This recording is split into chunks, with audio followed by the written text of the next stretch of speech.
Assalamualaikum ya akhi ya ukhti. Assalamualaikum ya akhi ya ukhti. Salam salam wahai saudaraku, semoga Allah memberkatimu. Salam salam wahai semua, semoga bisa bahagia. Assalamualaikum warahmatullahi wabarakatuh. Alhamdulillahirabbil alamin wa bihi nasta'in wa ala umurud dunya waddin sayyidina wa maulana Muhammadin abdillah wa ala alihi wa maulah la haula wa la quwata illa billahil aliyyil azim.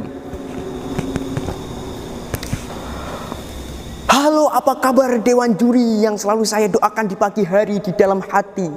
Semoga saya bisa menang juara satu lomba dai di Pekan Mapsi. Juga tidak lupa kepada netizen-netizen yang wajahnya manis-manis, imut-imut seperti kuah santan. Juga tidak lupa kepada warganet dan non-warganet, onliner seperti YouTuber yang tidak punya subscriber. Semoga perbuatannya, semoga kesehatannya tetap terjaga di naungan Allah Ta'ala. Walaupun kita tidak bisa bersama, walaupun kita tidak bisa bertatap muka di musim pandemi corona. Jujur saja, saya itu rindu kali kepada Anda ingin rasanya bertatap muka, berinteraksi bersama, melakukan kegiatan ini dengan sesama tanpa penjaga. Tapi tak apa, rinduku padamu selalu mutawatir. Janganlah kau khawatir, tapi sapalah rinduku setelah kau berzikir. Perkenalkan, nama saya Ali Rahman Hakim Nurmadana. Saya dari Madrasah Aliyah Askabul Kafi. Saya lahir di Eropa, besar di Korea, hidup di Indonesia. Jujur saja, saya pecandu berat kopi asli Indonesia, yang dimana biji kopi asli Indonesia ini termasuk kategori biji terbaik se-Asia. Ini masih biji kopinya saja, belum kekayaan alam yang khas akan flora dan faunanya yang masih terjaga akan kualitasnya, menjadikan Indonesia tidak bisa dianggap remeh begitu saja. Dan mau tidak mau, dunia harus mengakui bahwasanya paru-paru di dunia itu terletak di Indonesia. Itu dulu, bukan sekarang. Itu di zamannya Pak Habibie, bukan Pak Jokowi. Coba kita lihat oleh faunanya yang terancam punah, yang melarikan diri tanpa tahu diri, yang floranya kian hari demi hari mulai sedikit, mulai sakit, tanah lahan mulai sempit, menimbulkan udara segar semakin sulit. Inilah potret lingkungan sekitar kita di 2020 sekarang. Hari demi hari hilang perlahan-lahan, mulai dari hewan sampai ekosistem lautan. Kemudian gelar Indonesia pun mulai terkikis oleh peradaban. Di mana sekarang negeri Loh Jinawi? Di mana yang kita sebut-sebut sebagai negeri Seribu Nusa? Di mana sekarang yang kita sebut-sebut sebagai pengekspor oksigen nomor wahid dunia? Maka dari itulah kita sebagai generasi pemersatu bangsa, kita sebagai kader-kader pemimpin bangsa Indonesia harus bisa menjaga, harus bisa melestarikan, dan harus bisa merawat lingkungan di sekitar kita, terutama di bidang ekosistem alam yang dimana masih terjangkit penyakit corona. Maka dari itu, marilah kita tiru prinsip beliau Nabi Muhammad SAW dalam menjaga lingkungan yang termaktub dalam hadis. Bismillahirrahmanirrahim. Ma la yarhamu la yurham. Barang siapa yang tidak mengasihani, maka dia tidak akan dikasihani. Atau dalam riwayat lain, Bismillahirrahmanirrahim. Irhamu man fil ard yarhamukum man fis sama. Barang siapa yang mengasihi yang ada di dunia, maka dia akan dikasihi yang ada di langit, yaitu Allah Ta'ala. Oh para netizen-netizen, warganet yang berbahagia.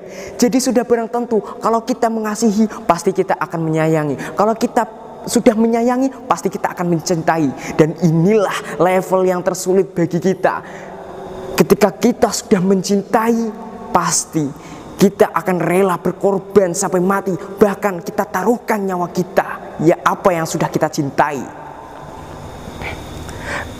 Jadi janganlah Anda, aku, dan kita semua mengusik ekosistem alam, mengusik habitat-habitat mereka yang ada di bumi. Karena di Al-Quran sudah dijelaskan bahwasanya di surat Al-Isra ayat 44, semua yang ada di bumi itu hidup, semua yang ada di bumi itu bertasbih kepada Allah Subhanahu wa Ta'ala. Hanya saja bagaimana cara mereka itu berinteraksi, bagaimana cara itu pola hidup mereka itu beda dengan umat manusia. Pembuktinya banyak sekali pembuktiannya. Contoh kecilnya saja, ada seorang ilmuwan dari Jepang yang meneliti dengan alat yang bernama mikroskop nuklir. Ketika itu dia meneliti selembar daun yang dimana selembar daun tersebut itu ketika diteliti mengandung sebuah sinyal-sinyal kecil, mengandung sebuah partikel-partikel yang berkembang dan bergerak. Tidak sampai di situ, William Bowen, seorang ilmuwan dari Inggris, dengan alat osiloskopnya mampu menerjemahkan sinyal-sinyal partikel-partikel yang bergerak dan berkembang yang termaktub dalam selembar daun tersebut. Alhasil ketika diterjemahkan dengan bahasa manusia, itu membentuk suatu huruf-huruf yang sangat-sangat sekali indahnya, yaitu huruf-huruf Allah, Allah, Allah. Dan diteliti lebih dalam lagi, ternyata ketika satu kali gelombang sinyal tersebut itu setara dengan 1000 kali asma-asma Allah. Jadi secara tidak langsung selembar daun tersebut itu berzikir kepada Allah Subhanahu wa Ta'ala. Maka kalau kita mengusik, kalau kita mengganggu, maka Allah tidak akan segan-segan mengadili kita dengan menurunkan bencana alam. Berawal dari bencana alam inilah kita seharusnya sebagai umat manusia harus belajar dari sana, harus berintrospeksi dari sana. Bahwasanya yang ada di bumi ini tidak hanya manusia saja yang hidup, tidak hanya manusia saja yang membutuhkan kenyamanan, tapi seluruh alam juga butuh kenyamanan. Maka dari itu kita sebagai umat manusia harus bisa menjaga, melestarikan, dan merawat lingkungan yang ada di sekitar kita. Sampai sini bisa kita tarik kesimpulan bahwasanya kita sebagai umat manusia, lebih-lebih umat muslim, itu harus bisa merealisasikan hadis Nabi tersebut. Karena hadis Nabi tersebut itu merupakan salah satu hadis dari sekian banyaknya hadis ketika beliau menjelaskan untuk menjaga lingkungan yang ada di sekitar kita. Semoga secuil utean kata saya bisa diambil hikmahnya oleh Anda. Saya Ali Rahman mohon maaf sebesar-besarnya kepada kalian semua, terutama yang mendengar, karena saya tempatnya salah dan lupa. Aku memang manusia biasa yang tak sempurna, yang kadang salah, namun di hatiku cuma satu, cinta untukmu luar biasa. Burung generasi versus bison, tidak lupa menggunakan mukena.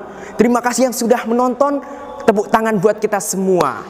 Saya Ali Rahman Hakim Nurmadana. Wassalamualaikum warahmatullahi wabarakatuh.